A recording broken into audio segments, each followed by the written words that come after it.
Yesterday, the Committee on Appropriations decided to recommend a reduced budget for the Office of the Vice President, and the reduction shall be split by the DSWD AIX program and the DOH MAIFIP program. So ipapaliwanag ko lang po na ang desisyon na ito ay isang committee decision. Ang Committee on Appropriations has 139 members, and with respect to the budget cut of the OVP, ito po ay naging unanimous decision among the members. At lilinawin ko rin po na hindi pa ito final approval ng Congress, ito po ay recommendation pa lang po ng Committee on Appropriations for the plenary. At kagabi naman po ay nag-second reading na rin po ang approved committee report na kung saan nakapaloob ang recommendation ng reduced budget for the OVP. So which means nakakalendar na po ang General Appropriations Bill as amended for plenary debates beginning September 16. And hopefully po, kung masusunod po namin ang schedule, hopefully, sana po wala masyadong eventful, ay matatapos po namin maaprubahan on third reading ang General Appropriations Bill by September 25. So yun po. At lilinawin ko rin po na meron pang another round of amendments. At ito po will be sa plenary na po. Doon na nga po on the week of September 16 to September 25. So, ang nangyari po is, while the Office of the Vice President, the DBM, proposed or recommended a budget of 2.037 billion for the OVP, kami naman po, ang Committee on Appropriations yesterday recommended, to be exact, 733,198 million pesos, which means merong cut of 1.293159 billion pesos. At ang reduction na yan ay ililipat po sa dalawang ahensya. And as I had mentioned earlier, for two programs, the DSWD AIX program, which is the Assistance for Individuals in Crisis Situations, and the DOH MAIFIP, or the Medical Assistance for Indigent and Financially Incapacitated Patients. In other words, dalawa pong very important social protection programs ng ating gobyerno. So, ang specific items po na pinanggalingan nitong total cut of 1.293 billion pesos ay as follows: financial assistance, professional services, utility expenses, supplies and materials, as well as lease expenses.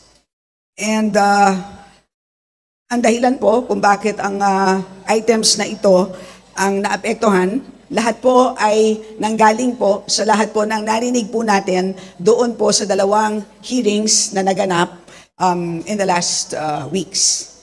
So, mamaya po kung meron kayong katanungan on the details, I can provide those to you. So,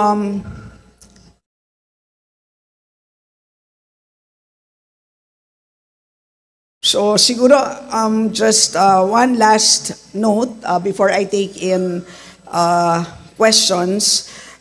So again, we have one more round of amendments. Lilinawin ko, hindi pa ito final approval ng Congress. Meron pa tayong plenary debates. And pagkatapos po mapadala ang House version of GAB to the Senate, magkakaroon siyempre ng Senate deliberations.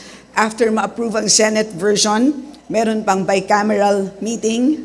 After that, magkakaroon pa po ng ratification, meaning babalik pa po yan to both Congress and the Senate.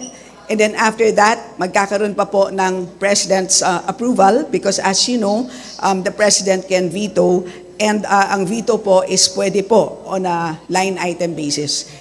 In other words po, ganun po kahaba ang proseso ng ating budget approval, budget process, at Malinaw po na napakarami pong tao na involved dito po sa pag-aproba ng budget, hindi lang po 2 tao.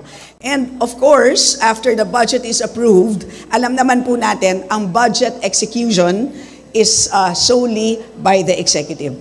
So yun na lang muna po, and I'm willing po to take questions. Hi po, mauna na po ako. Kong Stella, Red Mendoza po from the Manila Times. I know na yung budget cut po is on the House level.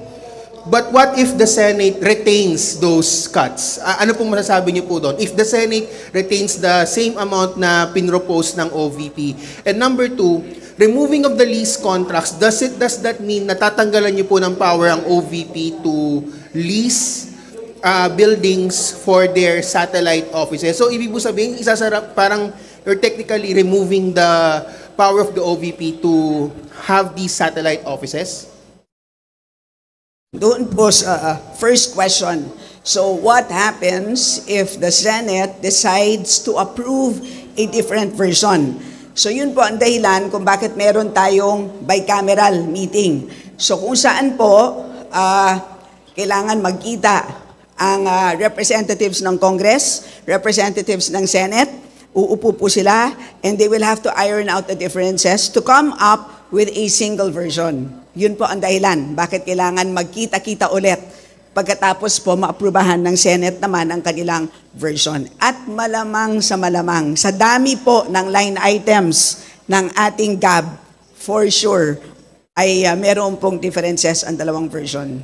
Ngayon po, pagdating po sa lease expenses, ang lumabas po sa ating pandinig ay marami pong opisina ang ating OVP, hindi lang isa, katulad ng ating mga previous vice presidents na they only maintained a single office.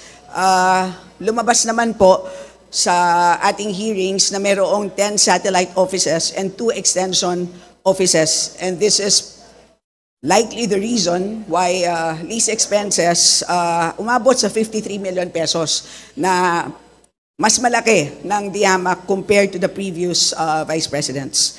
So, minabuti po naming balik po siya sa levels ng 2022 na kung saan ang vice president natin noon only maintained a single office.